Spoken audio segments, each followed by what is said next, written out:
Swayam Prabha. Digital India. Educated India.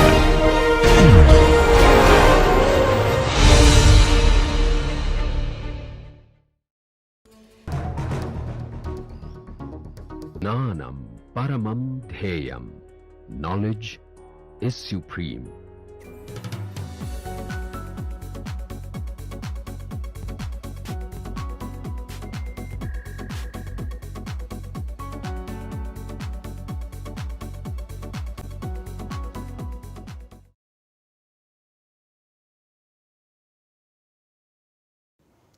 Welcome to MOOC course on applications of interactomics using genomics and proteomics technologies. In today's lecture, Ms. Nikita Gehoy, a final year PhD student in my proteomics laboratory at IIT Bombay, will talk to you about one of the applications of protein microarrays in cancer research. As you are aware that we can have different type of protein microarray platforms. Of course, if you need the purified proteins, that is much more laborious and big task.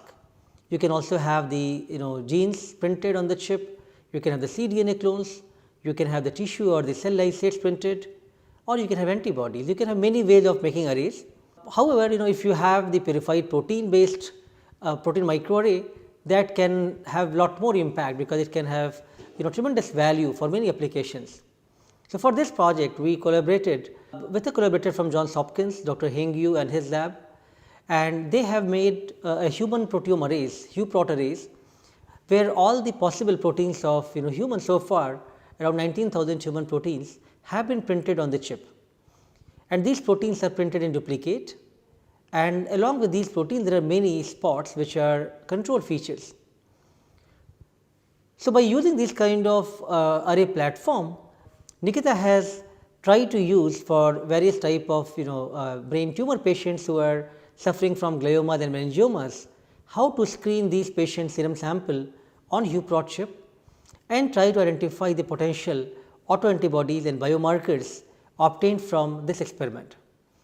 So, in this lecture she is going to talk to you and provide you an overview of how an experiment using HuProt arrays can be performed, and also various details about performing such experiment, your experimental requirement, the protocol details, and finally about data analysis. So, the basic workflow of different type of protein microarrays are very similar as we have been discussing in different lectures. However, there are several small differences which you will notice when you are using an APA based platform versus you are using a purified protein platform, or you are going to use the reverse phase protein arrays based platform. Still, the number of proteins on these HuProt chips are much larger than the various other arrays platform which we talked, including the parasite protein based arrays for malaria research which we have discussed. Each slide which we are using here for the from the HuProt chips, those are used only for one patient sample. So, it means if you have an array on which there are thousands of protein printed, almost 40,000 spots are there. So, then only one patient sample can be probed on the whole arrays. Whereas, if you have a smaller number of genes printed on the chip, then you can have multiple wells and you can use many sample screening on the same platform. So, these are the small details which I am sure as we go along in the lectures, you will understand that how to do different type of experiment, also multiplexing capabilities. These things only will be clearer when we reach towards the end of the course, when we can discuss about comparison of different platforms. So, in this case, when we are talking about the clinical sample usage on the entire chip, the sample handling becomes very critical, even the entire assay reproducibility become very crucial. So, these things are going to be discussed in much more detail. So, Nikita is going to demonstrate the entire experiment in the context of autoantibody signatures of brain tumors. So, let us have this lecture and try to understand the workflow involved using purified protein from HuProt chips and its applications in brain tumor research.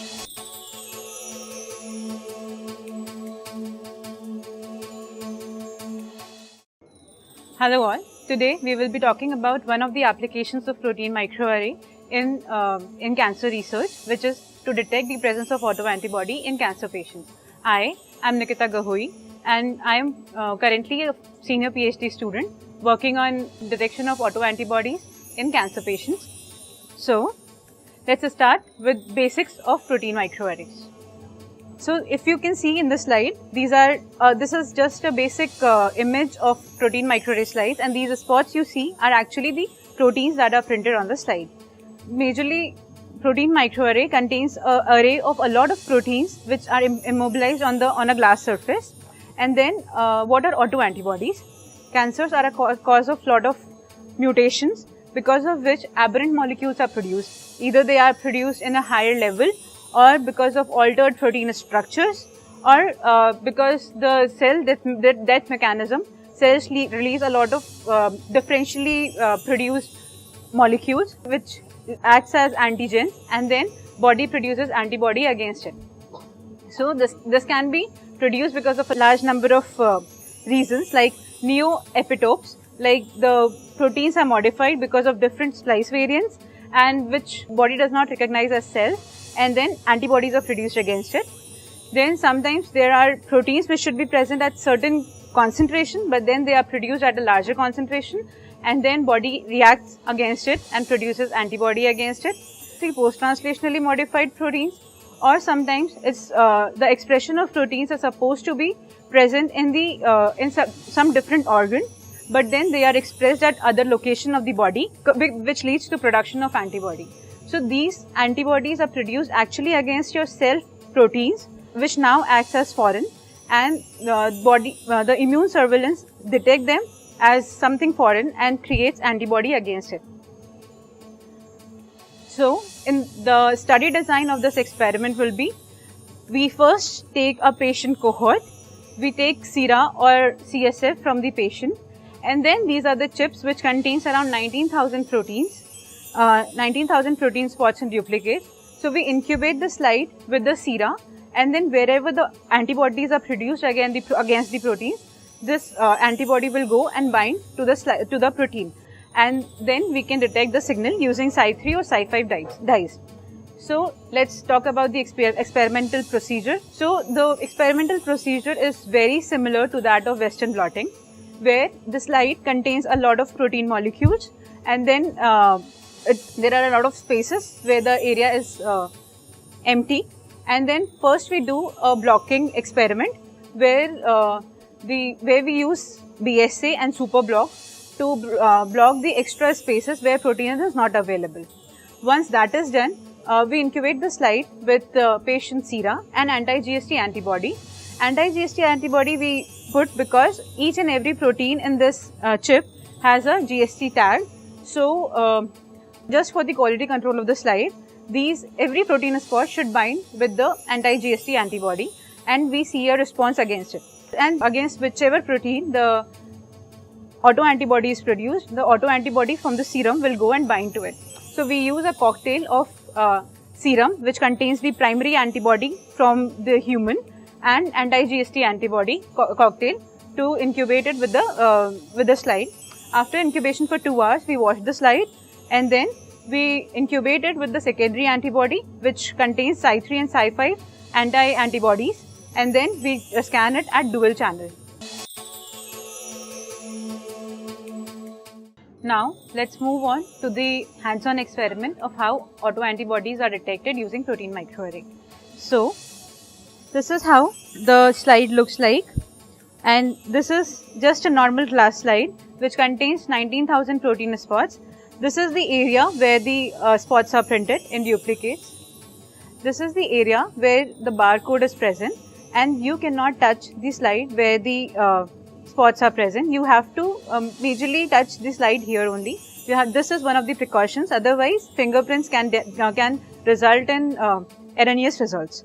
So this is one of the slides which I am taking, and I am putting it in this box.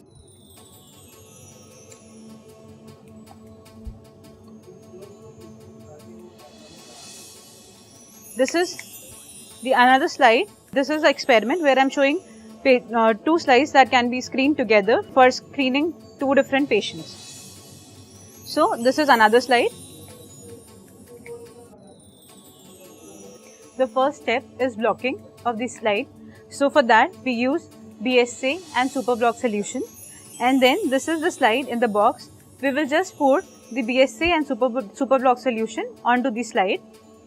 Make sure that you put it on the barcode region, and then the slide is kept for incubation for 2 hours, so that all the extra spaces except for proteins are blocked properly.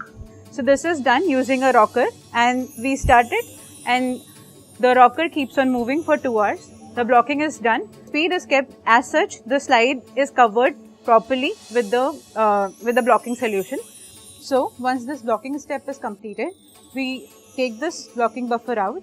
We decant it, carefully decant the buffer in the discard. So make sure that the slide doesn't fall, and remove the blocking buffer properly. Once that is done, take the slide carefully without touching the protein spots.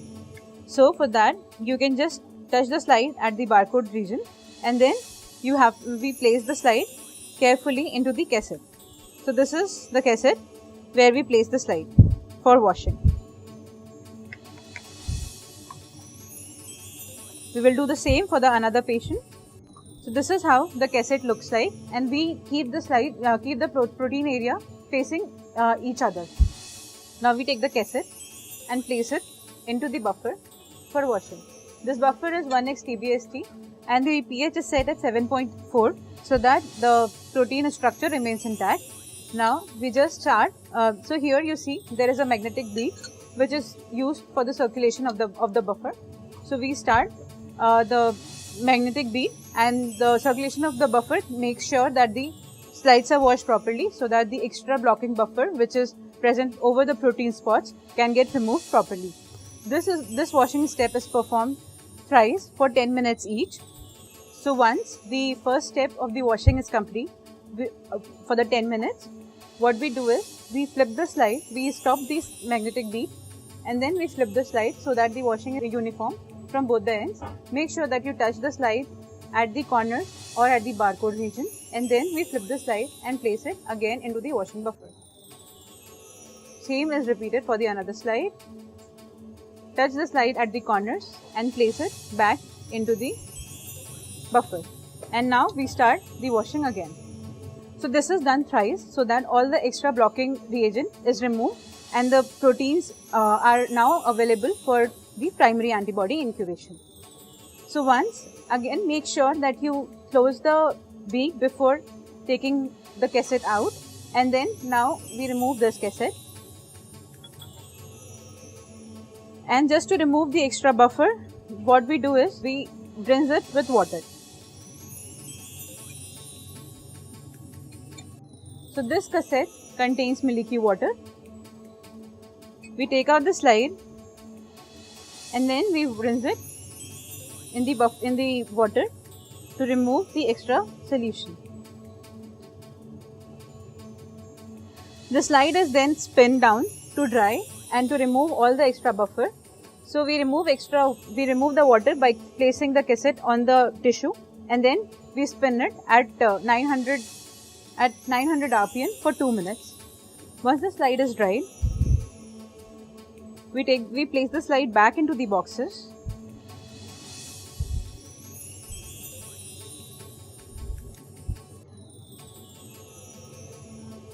And put the cocktail of primary antibody. So this cocktail contains serum and anti-GST antibody in BSA and TBST. So now this is done for two patients. So we will place the primary antibody in 2 different boxes.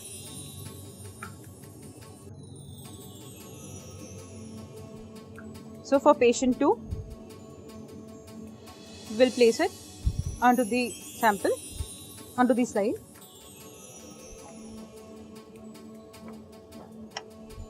Now again, the slide is incubated with this human serum and anti-GST antibody for 2 hours on the rocker.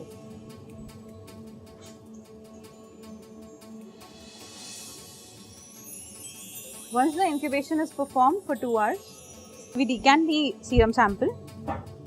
Make sure that the slide is kept properly and we do not disturb it. Now we take the slide out.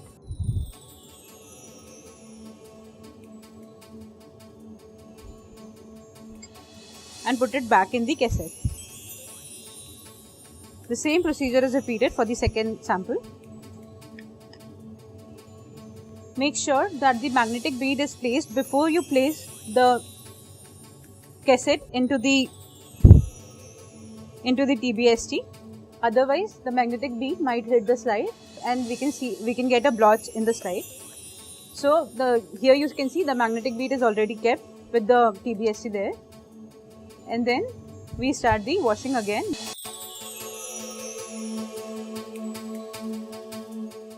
So once this washing is complete, 3 times 10 minutes, we will again remove the cassette.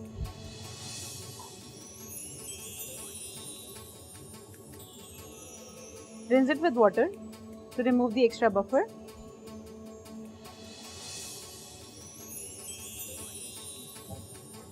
And spin it for 2 minutes at 900 RPMs. The slide, once dried, is then again placed in the box for the secondary antibody incubation.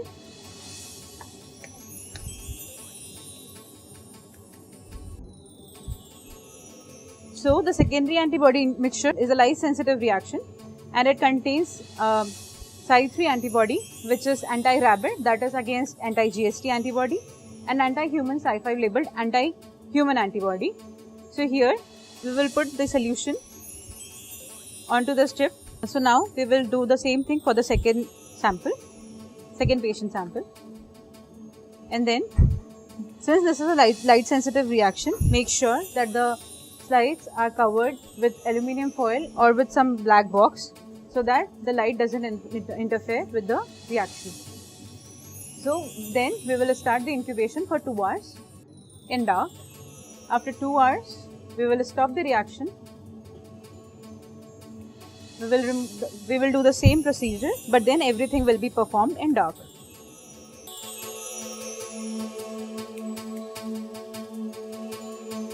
Once the slide is dried, we go ahead for the scanning of the slides. So for scanning, make sure that the scanner is on for at least 20 minutes so that the lasers are stabilized. Now, so this is one of the process slides which I am going to place inside the scanner. So in this scanner, we keep the slides in the inverted position, that is, the surface that contains all the proteins should be facing downwards. So this is the area where the slide is kept. This is the slide holding area. Place the slide opposite so that the protein spots are facing the lasers. Now we will start the software. We will start the scanning. So this is GenePix Pro software which comes along the scanner.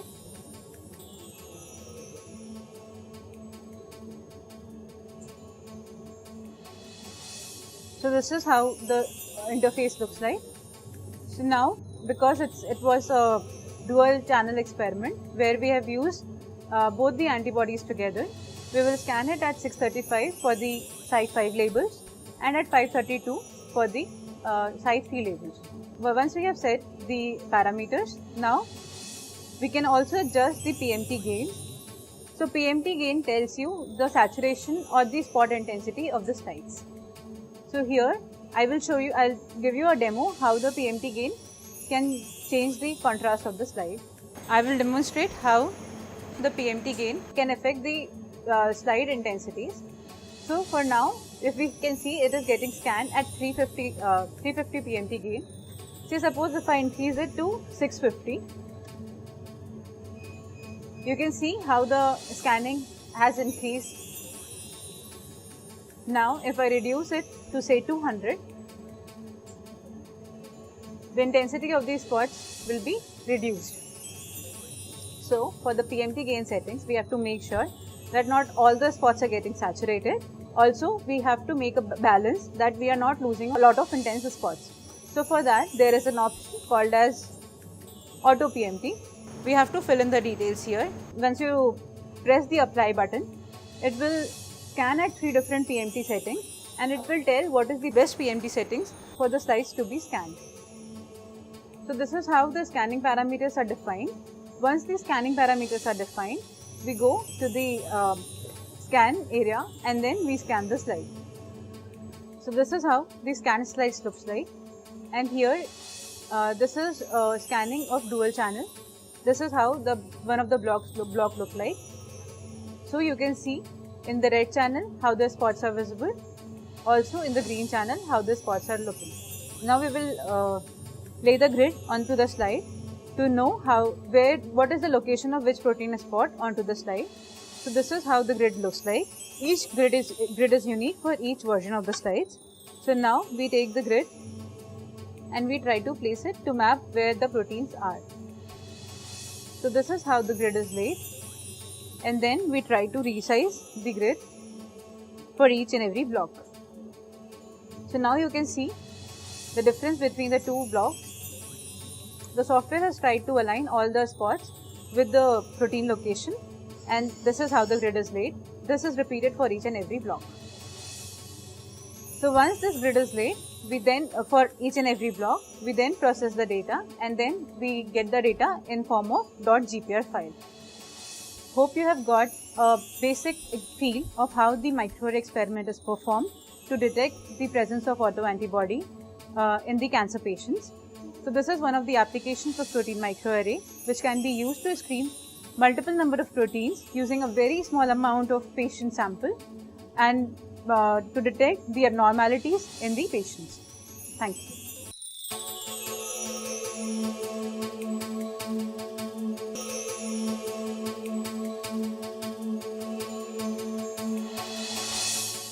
Okay, so I hope you got a good understanding of how different type of microarray platforms can be used for different applications, although the underlying principle remains the same. And many of these steps, if you have done the basic biochemistry experiments of SDS page and followed by Western blots, they are very similar. The various steps are very similar, different washing steps are involved, and it depends on your application what you want to get out of these arrays. You have to provide the either purified protein for the protein interactions, or look at the serum samples for looking at the autoantibody signature, or you can think about any other analyte which you can use as a part of the primary antibody or the first step, and then it will be secondary antibody followed by detection of signal. So, depending on your application, you are looking at the PTMs, biomarkers, interactors. You can select the workflows, but remaining steps remain very similar in different type of platforms. So, this experiment you must have noticed that the slide handling becomes very tricky, especially during the washing steps, and particularly when you have multiple slides coming from different patient samples, they are all hybridized at the same time. So, handling multiple slides becomes crucial. However, it is really important to have multiple slides parallel processed, otherwise you are going to, if you process only 2 slides on one day and another 2 slides on tomorrow, then you are going to have much more variability as compared to if you screen 10 slides on the same day, then all the 10 patients get the similar kind of treatment and your chances of getting higher reproducibility and better normalization can be achieved. So, we will continue this discussion about using the purified protein based arrays in the next lecture as well, and you will learn about how the microarray data could be analyzed, especially coming from such large data sets where many type of control spots become very crucial, and your considerations about how to ensure that what we are identifying is the right spot, it is not an artifact, it is not a false positive, and these considerations can only come when we talk in detail about data analysis aspect.